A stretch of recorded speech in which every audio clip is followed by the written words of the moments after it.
문재인이 북한 공산당 인권 문제에 전혀 관심을 두지 않고 나몰라라 하고 있는 가운데 북한이 주민 수백 명을 모아놓고 총살을 자행했다는 탈북자들의 진술이 나왔습니다. 사람들의 총살한 이유 중 가장 많은 부분을 차지한 건 바로 대한민국 영상물을 시청하고 배포했기 때문이라고 합니다. 현재도 우리나라 드라마나 가요 등을 몰래 보고 있는 북한 주민들 참 많을 텐데 그야말로 목숨을 걸고 봐야 하는 마치 농담 같은 이야기가 아닐 수 없습니다. 북한 인권단체 전환기후 정의 워킹그룹은 김정은 집권 10년을 맞은 북한의 처형 실태에 관한 김정은 시기의 처형 보고서를 15일 공개했습니다. 이 단체는 2011년 12월 정은이가 집권한 이후 탈북한 사람들을 통해 2018년까지 집행된 공개 처형 관련 진술 23건을 확보했습니다.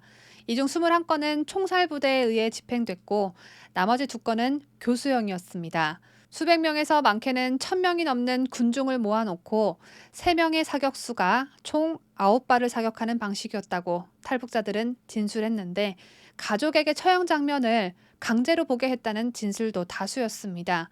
보고서에 따르면 한 탈북자는 2012년에서 2013년 사이 평양에서 집행된 공개 처형에서 사망자의 유해를 화염 방사기로 불태웠는데 이 장면을 본 사망자의 아버지는 기절을 했다고 합니다. 또 처형을 하기 전에 무자비한 폭력도 먼저 이뤄진 것으로 보이는 진술도 있었는데요. 2014년 황해북도 사리원시에서 공개 처형을 목격했다는 한 탈북자는 나무 기둥에 묶인 사형 대상자의 입속에 자갈돌이 채워져 있었다고 말했습니다. 가장 끔찍한 건 처형 후에 뇌수가 흐르는데 그걸 쳐다보고 있으라고 강요하기도 했다고 합니다. 현장에 있는 사람들을 일렬로 세워서 한 명씩 한 명씩 죽은 사람의 얼굴을 똑바로 쳐다보게 했다고 하는데 너희들도 남한 사람들이 만든 거 보면 남한 사람들 따라하면 이렇게 죽여버린다라는 경고의 뜻으로 그런 거겠죠. 북한에서 태어난 게 죄가 되는 걸까요?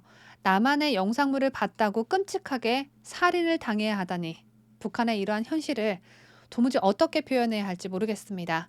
북한 뚱땡이는 외부 문물의 유입을 막지 않으면 본인이 왕좌에 올라있는 현재의 체제가 무너질 수 있다는 두려움 때문에 우리 대한민국의 영상물 유통뿐만 아니라 패션이나 말투, 이를테면 남편을 오빠라고 부르는 것까지 처벌을 강화하고 있는 상황입니다.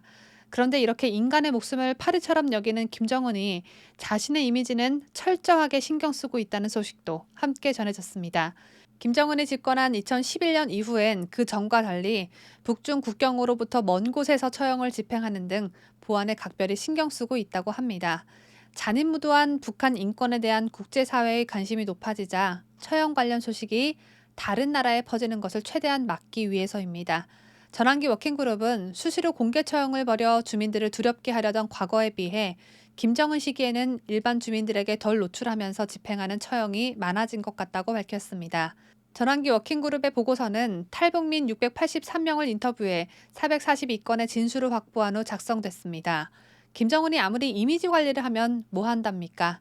탈북민들이 북한의 실태를 생생하게 적나라하게 다 들려주고 있고 김정은이 아무리 이미지 세탁을 하려고 해봤자 고모부와 형을 죽인 그 역사가 뒤바뀌진 않을 텐데 말입니다.